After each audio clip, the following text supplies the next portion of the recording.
Oikein hyvää huomenta kaikille.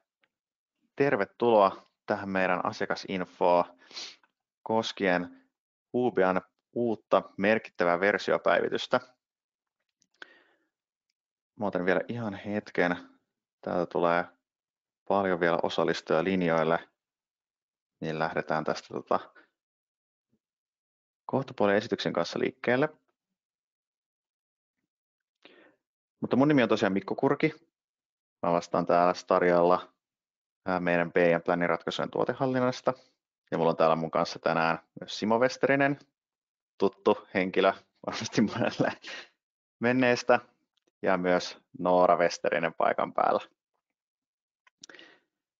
Tosiaan niin agendalla meillä tänään lyhyesti ja ytimekkäästi mitä, miksi ja milloin. Ja lopuksi me ollaan varattu aikaa sitten teidän kysymyksiin, mitä teillä on tullut mieleen. Laittakaa hei vaan tässä heti webinaarin aluksi tulemaan niitä kysymyksiä, se ei haittaa yhtään, niin käydään kaikki sitä vaan lopuksi yhteisesti läpi. Lähdetään sitten suoraan sitten, että mitä sitten on nyt tapahtumassa. Eli kyseessä merkittävä versiopäivitys Hubiaan, joka tuo mukanaan ensinnäkin täysin uudistetun käyttöliittymän ja sen mukana täysin uuden visuaalisen ilmeen, josta olette saaneet nähdäkin jo jotain sneak peekkejä meidän sosiaalisessa mediassa tai näiden webinaarien muodossa, mitä meillä aiemmin tällä viikolla oli. Merkittäviä parannuksia erityisesti käytettävyyteen, user flowhun ja meidän tuohon ennuste- ja budjetointipuoleen, joka on käytössä tehty täysin uudestaan.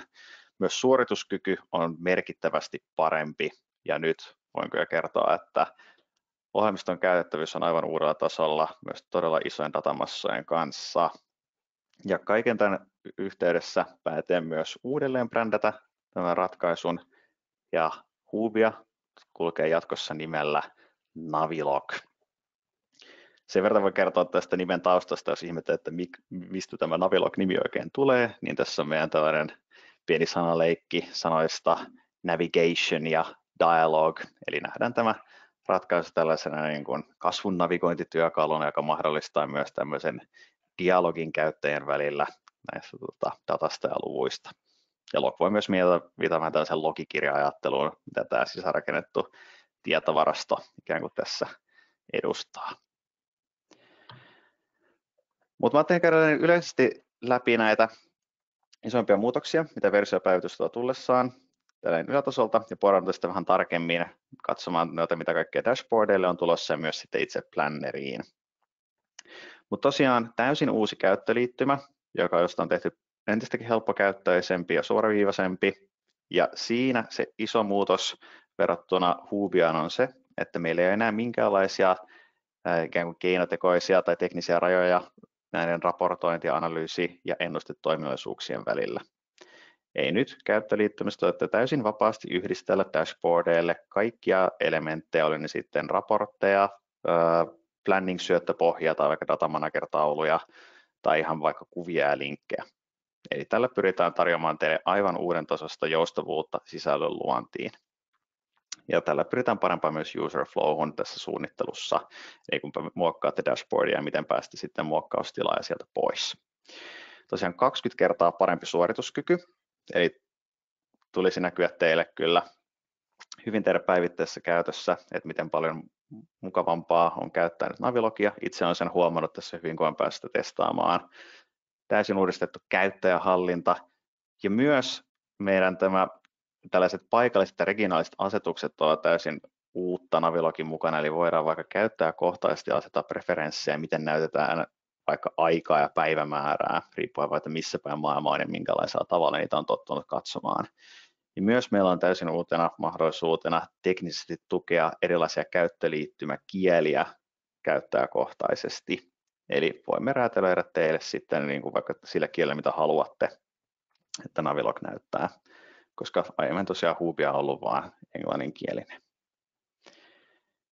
Sitten jos lähdetään katsomaan ihan dashboardeja itsessään, siellä mitä parannuksia, niin tietysti merkittävä. Tästä näette vähän jo kuvakaappausta siitä, miltä tämä eri elementtien yhdistäminen dashboardilla näyttää.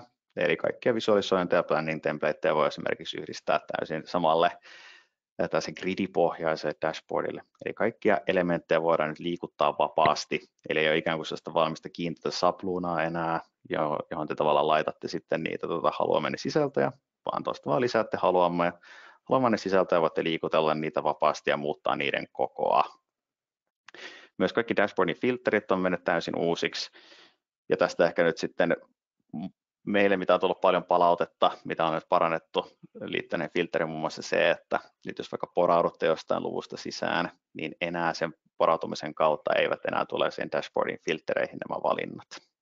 Eli se helpottaa sitten sitä teidän käytettävyyttä myös siltä osin. Mitä muuta dashboardeihin? Kaikki nämä meidän valmiit drill down -toiminnallisuudet liittyen niin drill down detailseihin tai drill down analysis ja explain change -toimintoihin, tai oikeastaan tarkemmin nämä kaksi viimeistä tukevat nykyään myös sitä, että niitä voidaan käyttää analysoimaan myös budjetti- ja ennustelukuja esimerkiksi. Aiemminhan nämä oli täysin sidottuja vaan toteumiin, eli voidaan vertailla, analysoida toteutunutta dataa ja verrata sitä vaikka edellisiin kausiin. Mutta nykyään esimerkiksi explain change-toiminnallisuus tukee sitä, että voitte vertaa toteumaa suoraan budjettiin tai viimeisimpään ennusteeseen. Kaikki exportit on nykyään ihan niin sanotusti aidossa Excel-export-muodossa, eli täysin sitten saatte suoraan oman Excel-tiedostonne siihen exporttiin. Tämä oli myös erittäin pyydetty toiminnallisuus, joka nyt tulee Navilogin mukana teille. Myös paljon lisää muokkaustoiminnallisuuksia olemassa oleviin visualisointeihin, eli siellä voidaan säätää muun muassa sarjojen värejä, lisätä jotain alavisualisointeja, tehdä miljoonia erotteluja, paljon eri mahdollisuuksia. Ja ihan kokonaan uusia visualisointeja myös, kuten treemappia, heatmappia, sitten toinen sänki-visualisointi. Monille on aika tuttu näistä meidän hallituksen budjettiesityksistä, mistä sitä on käytetty visualisoimaan näitä rahavirtoja. Sitten myös tärkeä elementti, eli pivot-taulukot, saaneet paljon lisää päivityksiä. Keskeisimmät useamman kolumnin tuki, eli nähdään esimerkiksi tässä kuvakaappauksesta voidaan laittaa esimerkiksi suoraan sarakkeissa vaikka ensin kvartaalit ja sitten niiden alla niiden kuuluvat kuukaudet. Voitaisiin myös näyttää esimerkiksi suoraan vaikka tilikausi sen alla kvartaalit ja sitten vielä kuukausittain lukuja. Ja sitten toinen täysin uusi toiminnallisuus on niin kutsutut tällaiset rivi- ja value-setit, jotka tekee näiden pivot-taulukoiden luomista vain entistä sujuvampaa ja helpompaa. Ja näiden kavulla te voitte rakentaa erilaisia ryhmiä, vaikka nyt noihin sarakkeisiin, mitä te haluatte siinä näyttää. Näitä voidaan käydä sitten tarkemmin läpi näissä Navilog-koulutuksissa, joita me tullaan järjestää sitten niin kuin tuossa ensi vuoden alkupuolella. Saatte niistä varmasti enemmän kiinni, miten tuo käytännössä helpottaa sisällön rakentamista. Ja totta kai myös pivot-taulukoiden suorituskyky on parantunut, että jos teillä on paljon dataa pivot-taulukossa, niin sitä on helppo scrollata alaspäin ja kaikki isotkin datamassat päivittyy sinne jouhevasti näkyviin. Sitten itse plannerin osalta, joka on tosiaan mennyt täysin uusiksi, eli nyt ensimmäistä kertaa teillä on mahdollista luoda erilaisia planner-syöttölogiikoita suoraan käyttöliittymästä verrattuna aiempaan, jossa enemmän tai vähemmän kaikki tapahtui ikään kuin pellin alla. Niin nyt te saatte käyttöliittymän suoraan erilaisia työkaluja tätä varten. Myös erilaisten versioiden luonteiden hallinta on tehty sitä helpommaksi ja myös tämä plannerin kokonaissuorituskyky on myös parantunut merkittävästi. Ja nyt esimerkiksi näette kaikki suoraan muutokset, jos te syötätte lukuja jonnekin syöttöpohjalle, niin ne päivittyy saman tien siihen teille näkyviin ja vielä erittäin nopeasti. Nyt parantaa käytettävyyttä huomattavasti lisää. Sitten jotta plannerin käyttö olisi entistä helpompaa, erityisesti niin loppukäyttäjän näkökulmasta, niin me ollaan tällaisia niin helppokäyttöisyystoimintoja tuotu runsaasti. Esimerkiksi tämän indeksisarake, jonka voitte lisätä sitten sinne pohjalle, jonka voitte vaikka korottaa jotain teidän syöttölukuja vaikka 10% ylöspäin tai alaspäin. Indeksi 100 tarkoittaa, että pidetään se luku ennallaan. Tällaisia autofill-toimintoja, vaikka että täytä sama luku niin pitkälle oikealle, kun niitä teillä sarakkeita on. Voidaan tyhjentää vaikka koko sarakkeen luvut kerralla. Ja myös sitten solukaavat on tuettuja planner-syöttöpohjalla. Tässä ne keskeisimmät highlightit, mitä on tuossa. Paljon lisää toiminnallisuuksia ja suorituskykyä siis luvassa. Mutta tästä päästään oikeastaan sitten miksi. Me ollaan saatu teiltä paljon palautetta ja haluttu reagoida siihen ja tuoda teille näitä usein pyydettyjä toiminnallisuuksia nyt Navilogin mukana. Ja me halutaan myös se tarjota teille moderneja tiedolla johtamisen ja ennustamisen ratkaisuja, jotka palvelee teidän liiketoimintaa tulevaisuudessakin. Ja nyt Navilogin tehdyt päivitykset mahdollistavat myös pitkälle tulevaisuuteen meidän uusien muiden hienojen toiminnallisuuksien kehittämisen, joita te saatte sitten tietysti kaikki käyttöön. Mutta tässä kohtaa voisin myös antaa puheenvuoron Simo sulle. Voitaisiin katsoa vähän myös taaksepäin tätä matkaa, mikä tässä on kuljettu. Kiitos Mikko.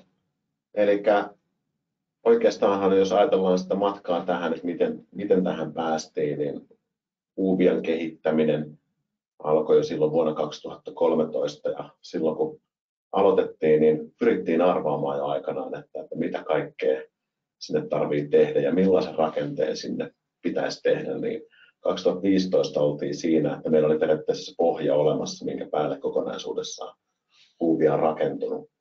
Ja sitten siihen on tehty 2016 planning, workflow 2018 ja rakennettu sen vanhan pohjan päälle koko ajan kaikkea mahdollista uutta toimintoa. Ja oikeastaan vuonna 2022 niin tajuttiin, että ollaan tultu siihen pisteeseen, että meidän täytyy vähän uudelleen rakentaa se pohja, että me mahdollistetaan kaikki nämä Mikonkin mainitsemat parannukset. Ja niiden parannusten pohjalta oikeastaan niin se on hyvin pitkälti meidän olemassa olevien asiakkaiden kommenttien kautta lähdetty sitä kokonaisuutta rakentamaan, että Mikon nostamat highlightit, niin se alkoi siitä, että 2022 ruvettiin tekemään uutta Feature-pohjaa nimenomaan ja nyt kun sitten tultiin osaksi Stariaa tässä matkan varrella, niin saatiin vielä lisää hyviä ideoita meidän uusilta kollegoilta ja projekti on ollut pitkä ja samaan aikaan ylläpidetty Huubiaa ja tehty sinne myös vähän parannuksia matkan varrella, niin nyt ollaan tässä tilanteessa, vihdoin ollaan maalissa. Eli niin päästään oikeasti käyttämään kokonaan uutta järjestelmää, jossa kumminkin on se mun mielestä ne hyvät puolet sieltä vanhasta otettu mukaan. Joo, tämä on Simon tiimi on tehnyt valtavan työn tässä, miten paljon te olette tehneet tämän eteen ja todella hienoja toiminnallisuuksia. Että paljon olette tehneet uutta, voi kyllä sanoa. Me ollaan tästä sanomattakin selvää todella innoissaan ja todella hieno päästä jakaa teille tämä Navilog, josta päästäänkin sitten oikeastaan näppärästi aasisiltana siihen, että no milloin? Eli kuten me vähän siinä teille lähetyssä asiakastiedotteessa jo kommentoimme, niin kyseessä on täysin niin kuin poikkeuksellinen versiopäivitys ja poikkeuksellinen iso sellainen, ja tästä syystä toteutamme asiakaskohtaisesti migraatiot olemassa olevista Huubia-ympäristöistä Navilogiin. Eli ei mene ihan tavallaan normiversiopäivitysprosessin kautta, vaan vaatii siis migraation. Ja tämä ajoittuu nyt oikeastaan tämän vuoden niin kuin loppupuolelle ja jatkamme sitten ensi vuoden aikana näitä migraatioita asiakaskohtaisesti. Teiltä ei vielä tässä kohtaa odoteta minkäänlaisia toimenpiteitä, vaan me ollaan sitten teihin suoraan yhteydessä tämän migraatioaikataulun suhteen ja sovimme sen sitten teidän kanssa. Ja teille ei tule tästä migraatiosta mitään ylimääräisiä kustannuksia tätä koko Navilogin siirtymisestä. Ihan tämän meidän SaaS-toimintamallin mukaisesti, niin saatte tämän viimeisimmät versiot ja toiminnallisuudet suoraan käyttöönne. Näin niin kuin lyhyesti ja ytimekkäästi.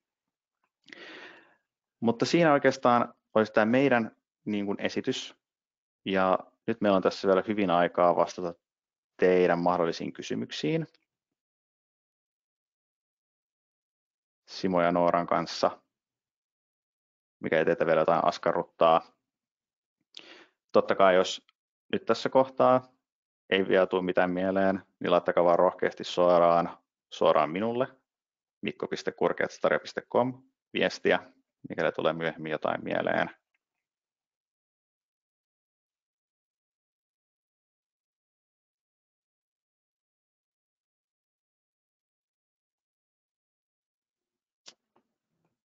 Katsotaan, onko chatin puolella mitään. Katsotaan tuolta, mä vaan tätä isommaksi. Niin.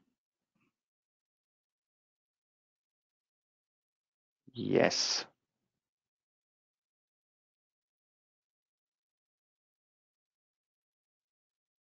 Pieni hetki, mä saan tuosta noin kysymykset näkyviin. Noin.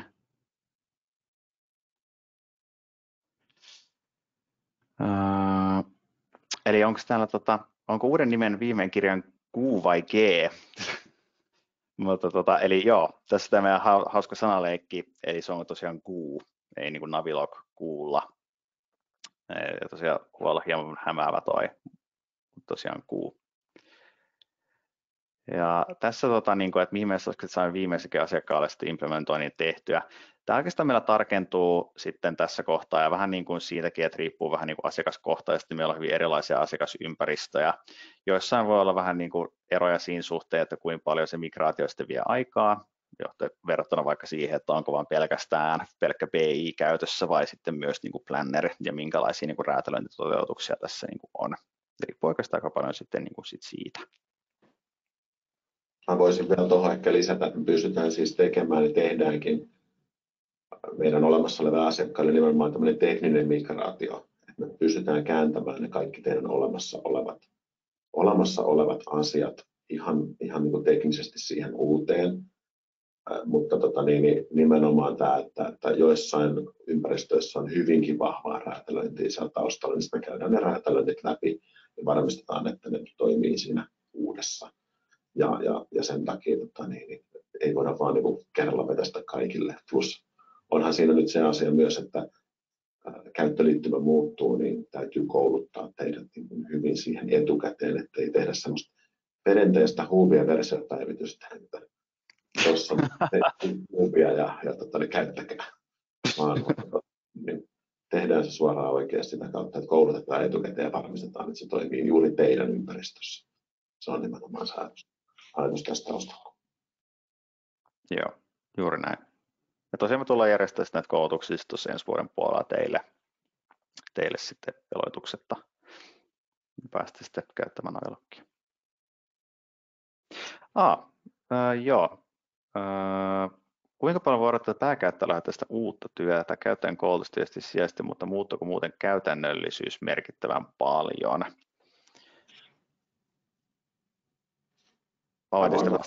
Joo, aloita vaan Simo. Mä niin näkisin enemmän niin päin, että pääkäyttäjän toiminnot ei muutu niin merkittävästi, että sitten tulisi niin kuin uuden opettelua. Musta tuntuu, että enemmänkin ne muutokset on sellaiset, että se on helpompi käyttää ja teillä on enemmän niitä vaihtoehtoja.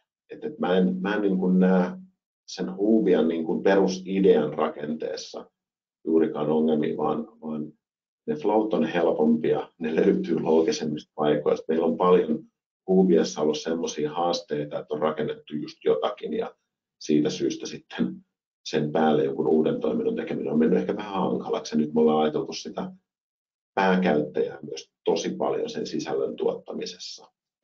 Perusflowt, dashboardit, filterit, kommentoinnit, kaikki tällaiset asiat, ne on ihan niin kuin entisissä paikoissa, eli niille peruskäyttäjille mun mielestä ei tule merkittävää muutosta, muuta kuin että se on parempi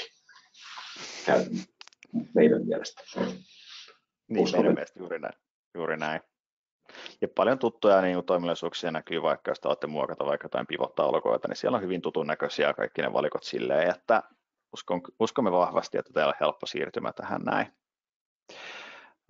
Sitten tuleeko niin nyt kirjallisia ohjeita asiakkaalle käyttöön, niin kyllä me alamme nyt tässä niin tämän vuoden Q4 aikana aloitamme kirjallisten ohjeiden luonnin Navilogin osalta, jota me tulemme sitten niin ylläpitää ja päivittää. Tämä on tosiaan ollut myös, ollaan saatu tästä runsaasti palautetta, ja nyt me tullaan se tekemään.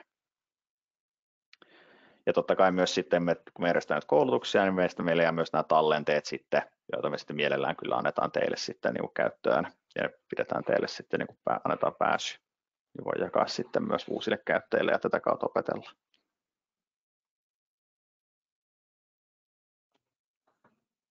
Se oli hyvä kysymys.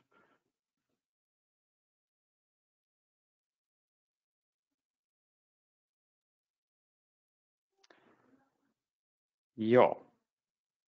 Siinä tässä kohtaa kaikki kysymykset, mitä olette laittaneet. Eli jos ei teillä tule muuta mieleen, niin tosiaan palatkaa vaan jälkeenpäin.